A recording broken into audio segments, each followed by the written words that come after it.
I'd now like to recognize the gentleman from Alabama, Mr. Brooks. Thank you, Mr. Chairman.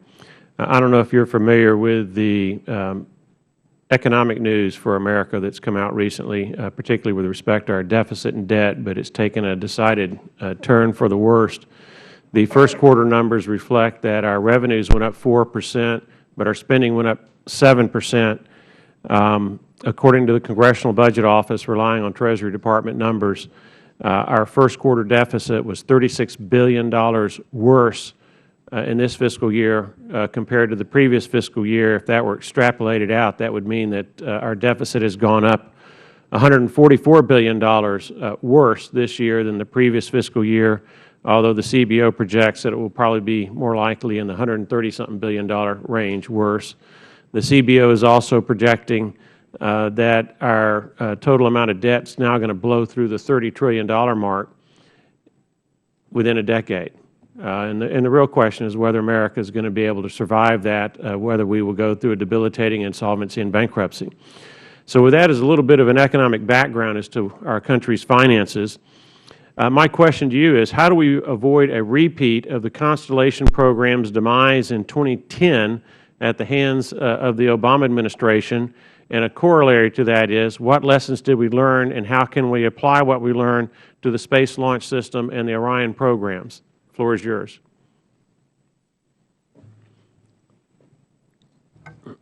I'll take a crack. The budget numbers that you talked about, the economic numbers, are sobering. So I don't want to dismiss them at all.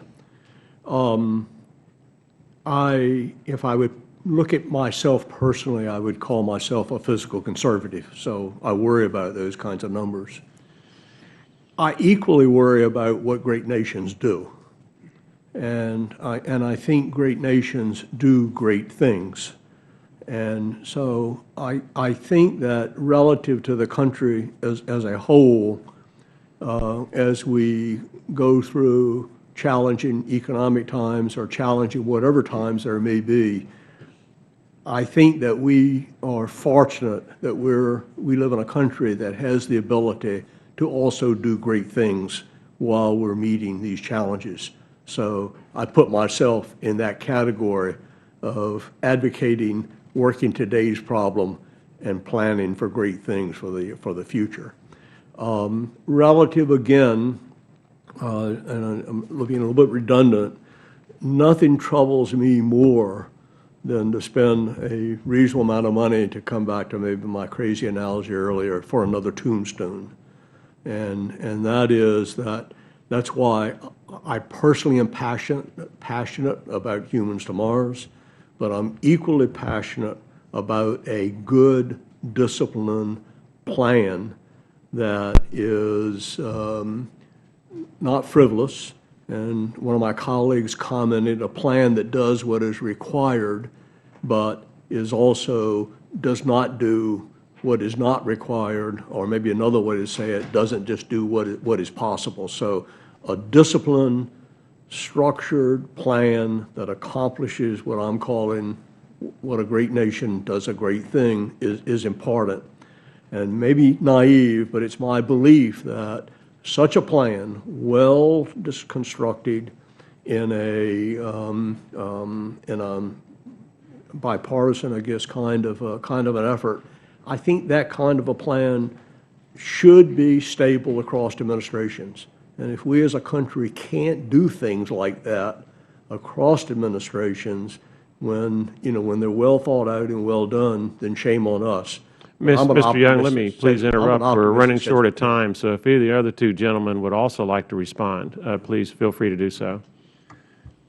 Well, I'd like to reiterate Mr. Young's point that probably we're going to spend $180 billion on human space flight in the country over the coming horizons, unless that just stops altogether.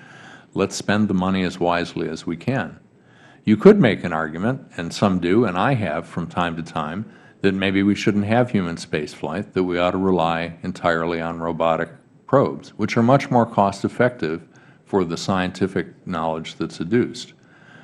That's a choice that in really grim financial straits the country might be forced to make. But it doesn't seem to be something that people want to stand up and proudly say, let's end the human space endeavor and rely on only robots. Although the robots stuff is pretty cool. Mars, Pluto, etc. I'll make this very brief, but we're compelled to be present in space for a variety of reasons. Modern civilization critically depends on the assets in cislunar space. So what I've tried to envision is a way to make the human program relevant to those critical needs. And what I've identified is the fact that if you go to the moon and develop its resources to create a permanent transportation system that can access not only low Earth orbit, but all the points in between Earth and moon, you've actually created a system that can not only maintain those critical space assets that we use every day, but also inherently gives you the ability to go to the planets when you have that. So I am cognizant of the fact that we're in serious fiscal trouble. We've been in serious fiscal trouble for my entire adult life, but we've continued to spend money on space. We just haven't spent it in a focused manner with a clear strategic direction, and I think that's what's needed. Thank you, Mr. Chairman. Thank you, witnesses.